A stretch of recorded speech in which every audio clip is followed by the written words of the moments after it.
Hello dear students, you are welcome in our video lecture of alcohol, phenol and ether। पिछले video में हम लोग सीख रहे थे प्रिपरेशन ऑफ फिनॉल। फिनॉल किस तरह से बनाया जाता है और रिएक्शंस हम लोगों ने देखी थी हमारे पिछले वीडियो में। इस वीडियो में हम लोग कुछ इन टेक्स्ट क्वेश्चन जो हमारी एनसीईआरटी टेक्स्ट बुक में दिए गए हैं वो कुछ इन टेक्स्ट क्वेश्चन देखेंगे और एक्सरसाइज में से भी 2 या 3 क्वेश्चंस हम लोग सोल्व करेंगे आज के इस वीडियो में। तो अपनी नोट, पेन और टेक्स्ट बुक अपने साथ रखिए और चलिए सीखना शुरू करते हैं। इन टेक्स्ट क्वेश्चन गुजराती में कहे तो लखाण संबंधी प्रश्न।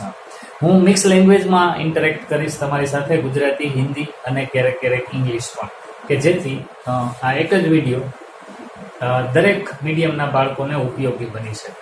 એવું બહુ મુશ્કેલ બનશે કે ગુજરાતી લેંગ્વેજમાં એક આખો વિડીયો બનાવીએ અને પછી પાછું એક ઇંગ્લિશ મીડિયમવાળા માટે અલગથી બનાવીએ, એના કરતાં એમાં મહેનત વધી જાય, સમયનો બગાડ પણ ઝાઝો થાય છે। તો આ સમયમાં આપણે એક જ વિડીયોની અંદર હિન્દી, અંગ્રેજી, ગુજરાતી ત્રણેય ભાષામાં હું તમને સમજાવીશ કે જેથી દરેક બાળકોને ઉપયોગી બની શકે। ચાલો, તો ઇન ટેક્સ્ટ ક્વેશ્ચન 11.4 સૌથી પહેલા આપણે જોઈએ લખાણ સંબંધી પ્રશ્ન 11.4। ક્વેશ્ચનનું સ્ટેટમેન્ટ છે, આખું લખતો નથી, વાંચી દઉં છું, તમે પણ તમારી રીતના ટેક્સ્ટ બુકમાં જોજો।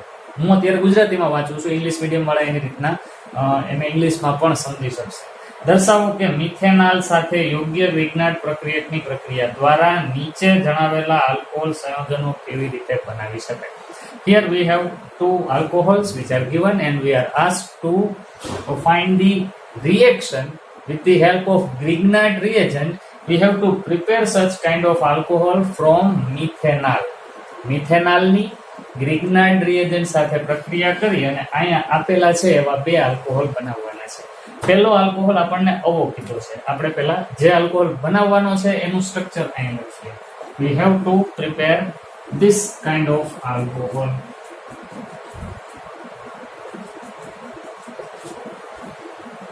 from methanol. This kind of alcohol from methanol and Grignard reagent.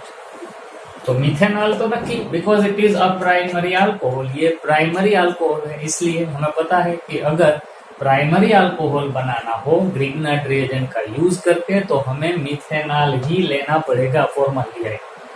लेकिन ग्रिग्नार्ड रिएजेंट हमें कौन सा लेना होगा जिससे हमें ये अल्कोहल मिले, तो ये है हमारा क्वेश्चन। अब हम इसको सोल्व करेंगे। You know very well that if we have this kind of aldehyde, that is methanol, then we know that Grignard reagent will attach with this carbon. આ કાર્બનની સાથે Grignard reagent attach થશે અને ઓક્સિજનની સાથે H આવશે છેલ્લે, એટલે OH અહીંયા બનશે। આ વૈતું CH2, that means this CH2OH આટલો પોર્શન આપણને આમાંથી મળે એમ છે, એમાંથી મિથેનોલમાંથી। CH2 તો છે જ, અહીંયા આવશે O ભેગો H એટલે CH2OH થઈ ગયું। અહીંયા જે જોડાવાનું છે ને એ ગ્રિગ્નાર્ડ રિએજન્ટમાંથી આવવાનું છે। તો હવે ઇમેજિન કરો કે કયો ગ્રિગ્નાર્ડ રિએજન્ટ લેવો જોઈએ, તો આટલો પોર્શન તો આપણી પાસે ઓલરેડી છે, તો આપણે ગ્રિગ્નાર્ડ રિએજન્ટ આવો લેવો પડશે। બસ તો હું એવો ગ્રિગ્નાર્ડ રિએજન્ટ લખું છું, જોજો ધ્યાનથી। CH3 now MgBr.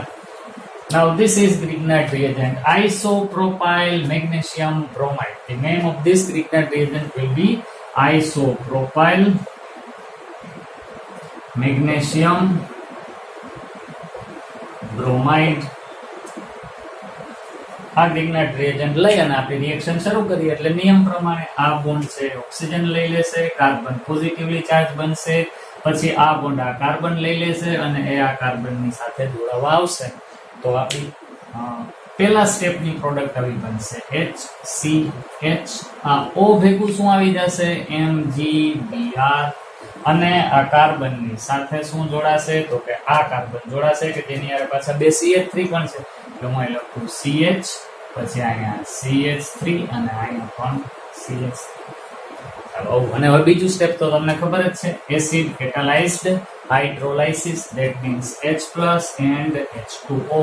એટલે બનશે શું, તો અહીંથી MgBr જતું રહેશે અને અહીંથી એક H અહીંયા આવીને જોડાઈ જશે એટલે આપણી ફાઇનલ પ્રોડક્ટ બની જશે તો એ પ્રોડક્ટ કેવી, તો પહેલા અહીંથી લખું છું લાલ કલરથી CH3 CH, અહીંયા પાછું CH3 જેમ હતું એમ, અહીંયા આપણા બ્લુ કલરના CH2 અને અહીંયા OH. તો જો પ્રોડક્ટ બની ગઈ CH3 CH3 CH2 OH. તો આ પ્રોડક્ટ બનાવવા માટે આપણે કયો ગ્રીગનાઇટ રિએજન્ટ લેવો પડ્યો? આઇસોપ્રોપાઇલ મેગ્નેશિયમ બ્રોમાઇડ. આઇસોપ્રોપાઇલ મેગ્નેશિયમ બ્રોમાઇડ ની ગ્રીગનાઇટ રિએજન્ટની મિથેનોલ સાથે રિએક્શન કરવાથી આપણને જે કીધી હતી એ પ્રોડક્ટ થઈ ગઈ. તો આમાં ધ્યાન ખાલી એટલું રાખવાનું હતું કે આ આલ્કોહોલ કયો હતો કે પ્રાઇમરી, તો નક્કી મિથેનોલની તો જરૂર પડશે જ, એ તો આપણને ક્વેશ્ચનમાં જ આપી દીધું છે. ગ્રીગનાઇટ રિએજન્ટ કયો વાપરવો એ જ આપણા માટે મહત્વનું હતું. તો આપણે પહેલા મિથેનોલ લખ્યું, મેથડ સમજાવું છું કઈ રીતે સોલ્વ કરવું. મિથેનોલ પહેલા લખી લીધો, જે આલ્ડીહાઇડ કે કીટોન કીધું એ પહેલા લખી લેવાનું. પછી આપણને ખબર જ છે કે અહીંયા H આવવાનો છે અને અહીંયા ગ્રીગનાઇટ રિએજન્ટનો ભાગ જોડાવાનો છે. આનો અર્થ એવો થયો કે આટલો પોર્શન CH2OH તો આપણને આ મિથેનોલમાંથી જ મળી જાય છે. તો CH2OH મિથેનોલમાંથી જ મળી જતું હોય તો બાકી જેટલું વધ્યું એટલા પોર્શન વાળો ગ્રીગનાઇટ રિએજન્ટ લેવો પડે, જે આપણે લીધું. એના આધારે રિએક્શન થઈ ગઈ. વિડીયો પોઝ કરી આ લખી લ્યો, પછી આપણે બીજું એક્ઝામ્પલ જોઈએ. Okay, now the second example.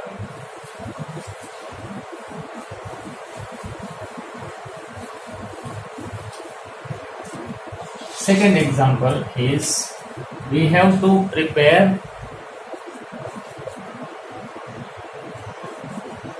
this kind of primary alcohol. Here we have cyclohexane, then CH2 and OH. It is also a primary kind of alcohol because the carbon having OH group is directly attached with only one carbon. તો primary છે તો નક્કી આની તો જરૂર પડશે જ, methanol. પણ ગ્રીગનાઇટ રિએજન્ટ કયો વાપરવો એ આપણે નક્કી કરવાનું. હવે તમે મેથડ શીખી ગયા છો, વિડીયો પોઝ કરીને પહેલા તમારી મેળે ટ્રાય કરો સોલ્વ કરવાની, પછી હું સોલ્વ કરું. ઓકે, તો તમે સમીકરણ કરી લીધું હશે. જો આપણે જોઈએ કઈ રીતે થાય. સૌથી પહેલા આપણે જે લેવાનો પ્રક્રિયક છે તો લઈ જ લઈએ. This is our methanol. અને હવે વિચારી લેવાનું, અહીંયા H આવવાનું છે, CH2 તો અહીંયા છે જ ને, અહીંયા ગ્રીગનાઇટ રિએજન્ટ જોડાવાનું છે. તો CH2OH તો અવેલેબલ છે જ આપણી પાસે, CH2OH તો છે જ. એનો અર્થ એવો થયો કે આપણે ગ્રીગનાઇટ રિએજન્ટ એવો લેવાનો કે જેમાં આટલો પોર્શન હોય. લ્યો, નક્કી થઈ ગયું. ગ્રીગનાઇટ રિએજન્ટ કયો? તો કે cyclohexyl magnesium bromide. This would be our grignard reagent. શું કામે? તો કે આટલો પોર્શન ગ્રીગનાઇટ રિએજન્ટ માંથી આવવાનો છે, તો આપણે એ લખ્યું. આનું નામ થાય cyclohexyl magnesium bromide. Now if both these reactants reacts with each other, again this bond will transfer to oxygen and this bond will be transferred over this carbon and that carbon attaches with this carbonyl carbon. So product will be like this.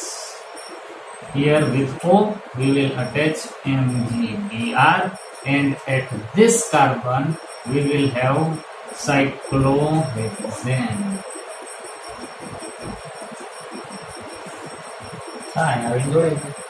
બીજું step તો તમને ખબર જ છે શું કરવાનું છે, acid catalysed હાઇડ્રોલાઇસિસ. અને એમાં શું થાય તો કંઈક MgBr વયો જાય ને એક H આવીને જોડાઈ જાય. બીજી પ્રોડક્ટ આપણને ખબર જ છે MgOHBr બનવાની છે. H અહીં આવી ગયો એટલે આપણી પ્રોડક્ટ બની ગઈ આવી. આ આપણું cyclohexane, then carbon, one hydrogen, this is second hydrogen and with this O we will have H. So cyclohexane CH2OH, this is our final product. તો આ રીતના આ આલ્કોહોલ બનાવવો હોય તો મિથેનોલની સાયક્લોહેક્સાઇલ મેગ્નેશિયમ બ્રોમાઇડ સાથે રિએક્શન કરીને બનાવી છે. તો તમને પણ આવડી જ ગયું હશે કદાચ. આ જ રીતના તમારે આન્સર આવ્યો હશે. બહુ સરસ, મજા આવે એવા ક્વેશ્ચન્સ હોય છે. જો સમજીને ભણીએ તો આપણને ખરેખર આમાં આનંદ આવે ને આપણી મેળે કંઈક સોલ્વ કરવાનું આપણને ફીલ થાય. આને પણ પોઝ કરીને લખી લ્યો, પછી આપણે આગળનો ક્વેશ્ચન જોઈએ. Okay, now in text question 11.5. In text question 11.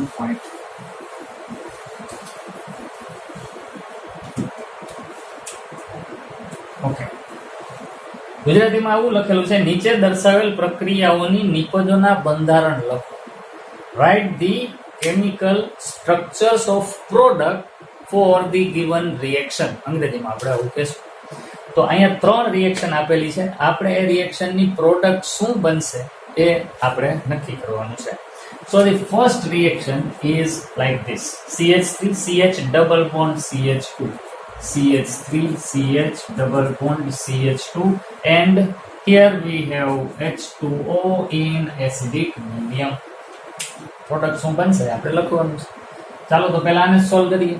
જો this is an alkene, we have acidic medium and a water molecule, so it is hydrolysis of alkene. According to Markovnikov's law, OH negative will attach with that carbon which is having maximum carbon chain. તો આ કાર્બનની હારે કેટલા કાર્બનની chain છે? તો કે કોઈ નહીં. આ કાર્બનની હારે કેટલા કાર્બનની ચેઇન છે? તો કે એક. આના કરતા આની પાસે વધુ કાર્બનની ચેઇન છે, તો આપણો OH અહીંયા જોડવાનો, H અહીંયા જોડવાનો. H2O ના તો 2 ભાગ પડવાના જ છે. H અહીંયા જોડશું, OH અહીંયા, એટલે આપણી પ્રોડક્ટ બનશે CH3 એમનેમ. આ CH ભેગું આવી જશે અહીંથી OH, પાઈ બોન્ડ તૂટી ગયો, અને આ CH2 ભેગું હજી એક H આવી જશે, એટલે અહીંયા બની જશે CH3.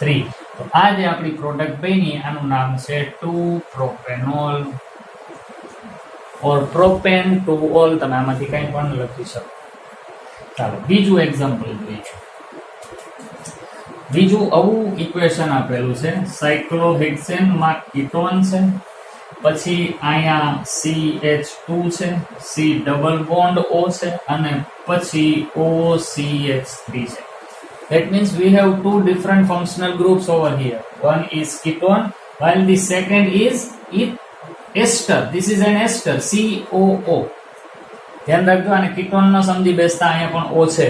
This is ester, COO functional group. એ ખાસ ધ્યાનમાં રાખવાનું, તો ભૂલ ના પડે એવી રીતના. અને અહીંયા આપણને રિએજન્ટ આપેલું છે NaBH4. ચાલો કન્સેપ્ટ થિયરી નો યાદ કરવાનો. Preparation of alcohol from carbonyl compound. Carbonyl સંયોજનોમાંથી આલ્કોહોલની બનાવટ. એ ટોપિકને યાદ કરો, એમાં આપણે વર્ણન એવું કરેલું હતું કે NaBH4 is not able to reduce esters and carboxylic acid. NaBH4 is a reducing agent, સારો એવો reducing agent છે, પણ એની એક લિમિટેશન છે. શું? તો કે એ એસ્ટર નું રિડક્શન કરી શકતો નથી, but it can reduce the ketone functional group. તો આનું જ રિડક્શન કરી શકે, આનું ન કરી શકે. એ ખાસ ધ્યાનમાં રાખવાનું. બસ એના માટે જ આ ઇક્વેશન પૂછાયું છે. અહીંયા LiAlH4 હોત ને તો આનું નાનું બેનું રિડક્શન થાય, but here we have NaBH4 which is not able to reduce esters. It can reduce only carbonyl compound like aldehyde and ketone. ester નું રિડક્શન કરી શકતો નથી. તો આને કાંઈ અસર નહીં થાય, રિડક્શન આમાં થશે. રિડક્શન થશે એ નક્કી, because this is a reducing agent. તો રિડક્શન કઈ રીતે? સીધું આ પાઈ બોન્ડ તૂટે, એક H અહીંયા ને એક H અહીંયા, વાત પૂરી. આપણી પ્રોડક્ટ આવી બનશે. સાયક્લોહેક્સેન, અહીંયા O ભેગો H, અહીંયા એક H આવી ગયો, એ લખવાની જરૂર નથી. આને કાંઈ અસર નહીં થાય, તે એમને રહેશે. So this is our product. આમાંથી કીટોન નું જ રિડક્શન થયું છે, એસ્ટર નું થયું નથી, અને આપણને પ્રોડક્ટ આવી બની. તો બસ ખાલી આ ધ્યાન રાખવાનું હતું કે એસ્ટર નહીં, કીટોન નું જ રિડક્શન થાય. ચાલો ત્રીજું સમીકરણ જોઈ લઈએ. Third is, here we have CH3 CH2 CH, there is a branch of CH3 and CHO. Now you can write this CHO like this, C double bond O and H. This is an aldehyde, and again NaBH4 is given. That is a reducing agent. This reducing agent cannot reduce ester, but it can reduce ketone as well as aldehyde. So aldehyde will get reduced by sodium borohydride. તો આનું reduction થાય, બાકીનું ભૂલ્યું ને. તો જો આનું reduction થાય તો આલ્ડીહાઇડ નું રિડક્શન થી પ્રાઇમરી આલ્કોહોલ બને. એક H અહીંયા આવીને જોડાઈ જશે, એક H અહીંયા, એટલે CH2OH વાળી પ્રોડક્ટ બનશે. આન્સર આવી ગયો. તો પ્રોડક્ટ કમી CH3 CH2 CH3 અહીંયા CH હતું એમાં હજી એક H આવ્યો એટલે CH2O ભેગો પણ એક H આવી ગયો એટલે OH. તો આ આપણી ત્રીજા સમીકરણની પ્રોડક્ટ થઈ ગયો. લ્યો આપણો ક્વેશ્ચનનો આન્સર અહીંયા પૂરો થયો.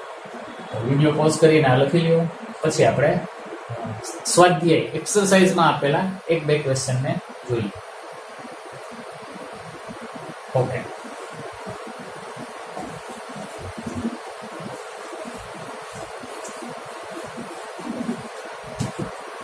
હવે જોશું એક્સરસાઇઝ. ગુજરાતીમાં કહીએ તો સ્વાધ્યાયના પ્રશ્નો. તો તમારા ટેક્સ્ટબુકમાં પેજ નંબર 352 ઉપર સ્વાધ્યાયનો ક્વેશ્ચન 11.1 ને 11.2 IUPAC નોમેનક્લેચરનો છે. આપણે 11.3 નો પહેલો ક્વેશ્ચન જોઈએ છીએ. ક્વેશ્ચન 11.3.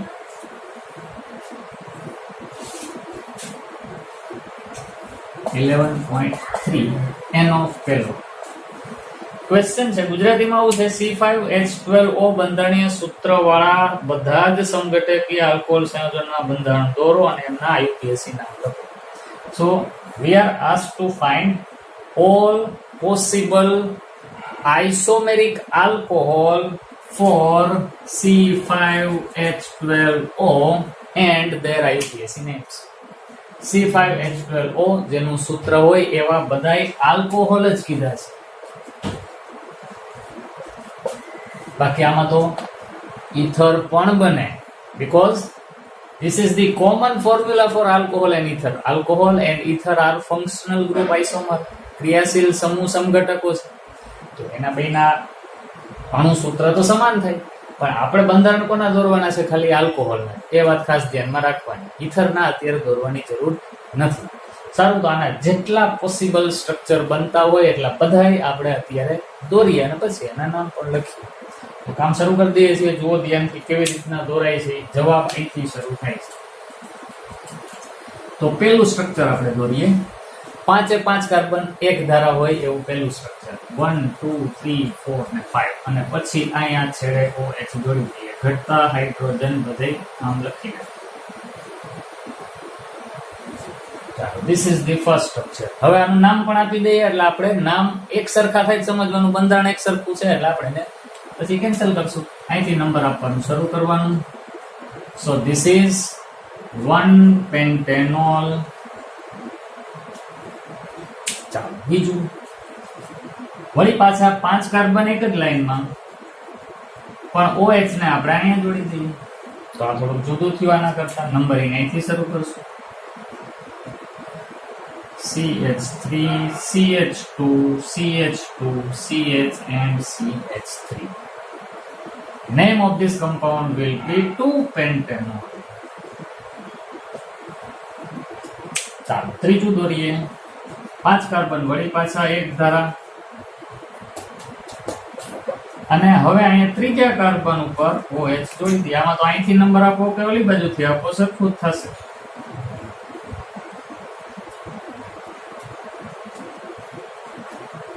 This is 3-pentanol. ચાલો, તો આ થઈ ગયા 3 કે જેમાં 5 કાર્બનની ચેઇન હતી. હવે તમે જુઓ, OH ને અહીંથી હટાવીને અહીંયા કદાચ જોડો તો એ તો 2-pentanol જ બને ને પાછું. એટલે ખાસ ધ્યાનમાં રાખવાનું. એટલે આપણે નામ લખ્યા છે. તો 2-pentanol બનશે. તો એ તો નવું સ્ટ્રક્ચર નહીં આપે. આપણે તો નવા અલગ હોય એવા જ બનાવવાના છે બધા. તો હવે એક વાત તો નક્કી થઈ ગઈ કે કાર્બન 5 હોય ને અને આઇસોમર બનતા હોય, એક લાઈનમાં 5 કાર્બન હોય એવા આલ્કોહોલના આઇસોમર આ 3. હવે આપણે એવું કરવું પડશે કે એક લાઈનમાં 4 જ કાર્બન રાખશું. તો હવે ઈ ટાઈપનું બનાવીએ. જોઈએ, એક લાઈનમાં 4 જ કાર્બન, 1 2 3 and 4. અને વળી પાછું નિયમ પ્રમાણે OH પહેલા હાવ છેડે જ જોડવાનો. તો હવે જે 5મો કાર્બન વધ્યો છે એને આપણે ક્યાં જોડશું? જો તમે વિચાર કરો કે 5મા કાર્બનને હું અહીંયા જ જોડી દઉં તો એ આવું સ્ટ્રક્ચર થશે. વિચાર કરી લો, અહીંયા જોડી દો તો આવું સ્ટ્રક્ચર થશે. આ છેડે જોડી દો તો આ પહેલા જેવું સ્ટ્રક્ચર થઈ ગયું. તો તમારે અહીંયા કે અહીંયા તો નથી જોડવાનું. તો વૈધ આપે બસ. તો એમાં અહીંયા જોડી અને બનાવીએ. ચાલો CH3 CH2 CH CH2OH. હવે આનું નામ આપીએ, અહીંથી નામ આપવાનું શરૂ કરીએ. 1 2 3 4. It is 2 methyl butane 1 all. બીજા ઉપર મિથાઇલ છે वो butane 1 all. 2 methyl butane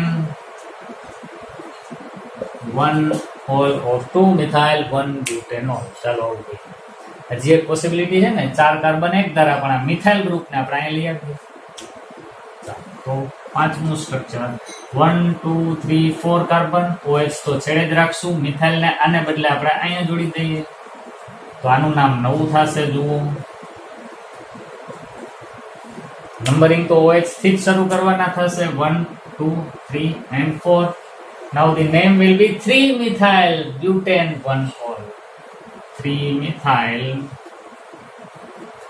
butane 1 ol. આ બે જુદા જ થયા. જુઓ એટલે આ બે પોસિબિલિટી તો ગઈ. આ બે હતી આપણે બનાવી લીધી. આનો અર્થ એવો થયો કે હવે 4 કાર્બન એક ધારા હોય ને મિથાઇલ ની પોઝિશન બદલતા હોય એવા સ્ટ્રક્ચર પૂરા થઈ ગયા. પણ હજી આપણે આને બદલવાનું બાકી છે ને, તો 4 કાર્બન એક ધારા જ રાખીએ આમ, અને OH ની પોઝિશન બદલતા જઈએ. એટલે જોજો હવે નવું બનશે. માની લ્યો કે આપણે આવું કરીએ. 1 2 3 અને 4 કાર્બન એમને એમ. આ મિથાઇલ અહીંયા ને અહીંયા જ રાખું છું, પણ આ OH ને અહીંયાથી હટાવી અહીંયા જોડી દઉં તો નવું બન્યું કહેવાય. ચાલો જોડી દઈએ OH. હવે જુઓ તો અહીંયા આ OH વાળો કાર્બન કેટલા કાર્બન આરે જોડાયેલો છે? 3 કાર્બન આરે. આની પહેલાનું એક કોઈ સ્ટ્રક્ચર એવું નહોતું કે જેમાં OH વાળો કાર્બન 3 કાર્બન આરે જોડાયેલો, એટલે નવું સ્ટ્રક્ચર થયું. ચાલો હવે આનું નામ આપવું છે, એટલે કોઈ H નહીં આવે કારણ કે કાર્બનની ચારે વેલેન્સી સેટિસ્ફાઈ થઈ ગઈ છે. ચાલો આનું નામ આપવું હોય તો નંબરિંગ અહીંથી શરૂ કરાય. 1 2 3 4. આનું નામ થશે 2 methyl butane 2 all. 2 methyl butane 2 all. 2 methyl butane 2 all એવું આનું નામ બનશે. બીજા ઉપર મિથાઇલ છે ને બીજા ઉપર OH છે. ચાલો હજી એક પોસિબિલિટી વિચારો તો, આ સ્ટ્રક્ચર આવું નવું જ રહે, પણ OH છે આને બદલે અહીંયા જોડાય તો આપણી પાસે નવું સ્ટ્રક્ચર આવશે. અહીંયા પણ લખું છું, જુઓ લોગો આપણો આવશે, પણ આપણે એને હટાવી દેશું. 1 2 3 4. અહીંયા તો મિથાઇલ રાખવાનું જ છે, પણ OH ને આપણે અહીંયા જોડીએ છીએ અને જોઈએ કેવું બને છે. આનું CH3, અહીંયા H, અહીંયા H, અહીંયા CH3. ચાલો આનું નામ નંબરિંગ આ બાજુથી શરૂ કરવા પડશે. 1 2 3 4. શું કામ? OH ને પ્રાયોરિટી આપવાની છે, એટલે આનું નામ બનશે 3 methyl butane 2 all. 3 methyl butane 1 all છે, આ 3 મિથાઇલ બ્યુટેન 2 ઓલ છે. ચાલો તો હવે 2 methyl butane 2 all, 3 methyl butane 2 all, 3 methyl butane 1 all, આ બધા એકબીજાથી જુદા બન્યા. હવે કઈ પોસિબિલિટી છે એને પણ આપણે ચેક કરવી પડશે. બોર્ડમાં જગ્યા નથી બાળકો, તો વિડીયો પોઝ કરીને તમે પહેલા 7 સ્ટ્રક્ચર લખી લ્યો, પછી આપણે બીજી પોસિબિલિટીઝ વિચારીએ કે હજી કઈ થઈ શકે એમ છે કે. ઓકે, આટલો પોર્શન જવા દો જેમાં 5 કાર્બનની ચેઇન હતી એને આપણે અહીંથી જવા દઈએ છીએ. હવે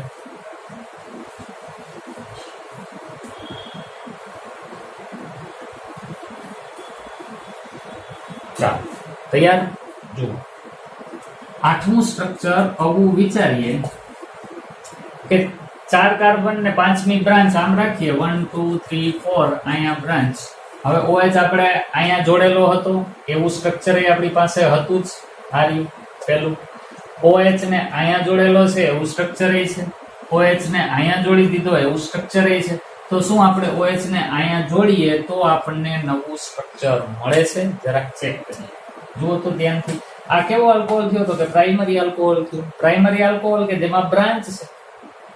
હવે આનું નામ આપીએ એટલે આપણને ખબર પડી જાય. જુઓ CH3H CH2 CH2. નંબરિંગ અહીંથી શરૂ થશે. 1 2 3 4. અહીંયા બ્રાન્ચ છે તો આનું નામ થશે 3 methyl butane 1 all. 3 methyl butane 1 all. આનો અર્થ એવો થયો કે OH ને હવે તમે આને બદલે અહીંયા જોડો તો નવું સ્ટ્રક્ચર બનતું નથી. એ આપણી પાસે પહેલેથી હતું એવું જ સ્ટ્રક્ચર બન્યું. તો આ તો નહીં ચાલે. આનો અર્થ એવો થયો કે 4 કાર્બન એક જ લાઈનમાં હોય એવા જેટલા સ્ટ્રક્ચર પોસિબલ હતા એ બધા બની ગયા. હવે 3 કાર્બન એક લાઈનમાં રાખવાના અને સ્ટ્રક્ચર બનાવવાના. ચાલો બનાવીએ. 3 કાર્બન એક લાઈનમાં 1 2 3. આપણે ટોટલ તો 5 કાર્બન બનાવવાના છે. તો ચોથો કાર્બન ને 5મો કાર્બન અહીંયા જોડી દઈએ. હજી OH જોડવાનું છે તો OH આમાંથી ગમે એક કાર્બન આરે જોડો. તમે ગમે ત્યાં જોડશો સ્ટ્રક્ચર સેમ જ થશે. જુઓ 4 માંથી ગમે ત્યાં જોડશો સ્ટ્રક્ચર આ જ બનશે. હાલો આનું નામ આપીએ. નંબરિંગ તો અહીંથી જ શરૂ કરવું પડશે. નામ થશે 2,2 dimethyl propane 1 ol. 2,2 dimethyl propane 1 ol. બસ હવે એક પણ સ્ટ્રક્ચર આના પોસિબલ નહીં બને. આનો અર્થ એવો થયો કે કેટલા બંધારણ બન્યા? Total 8. So if you have an alcohol having formula C5H12O, then you can have 8 different structural isomers અને આ બધાના નામ આ છે. બાળકો આને એક વખત ખાલી જોઈને લખી લ્યો, એનાથી નહીં આવડે. તમે પાછું 2-3 કલાક પછી અથવા તો બીજા દિવસે પોતાની મેળે આ 8 સ્ટ્રક્ચર બનાવી શકો છો કે નહીં. અને એમાં એક સિક્વન્સ રાખવાનું. પહેલા 5 કાર્બન એક જ લાઈનમાં હોય એવા જેટલા પોસિબલ બને એટલા બનાવવાના. પછી 4 કાર્બન એક લાઈનમાં હોય એવા જેટલા પોસિબલ બને એટલા બનાવવાના. પછી 3. આવું કરશો એટલે એક પણ રહી નહીં જાય. પૂરેપૂરા તમારી પાસે સંખ્યા આવી જશે. પણ આને તમારે આમ સ્ટ્રક્ચર બનાવીને જ કરવા પડશે, કારણ કે આપણને નામ પણ પૂછ્યા છે. સારું, તો આજના વિડીયોમાં આટલું જ રાખીએ. નેક્સ્ટ વિડીયોની અંદર પાછા થોડાક થિયરીના કન્સેપ્ટ અને થોડાક એક્ઝામ્પલ લેશું. વિડીયો તમને પસંદ આવે તો એને લાઈક કરો, તમારા મિત્રોની વચ્ચે શેર પણ કરો. અને જો તમે નવા હો તો પ્લીઝ ચેનલને સબસ્ક્રાઇબ કરો, બેલ આઇકન પણ પ્રેસ કરો. Okay, have a nice day.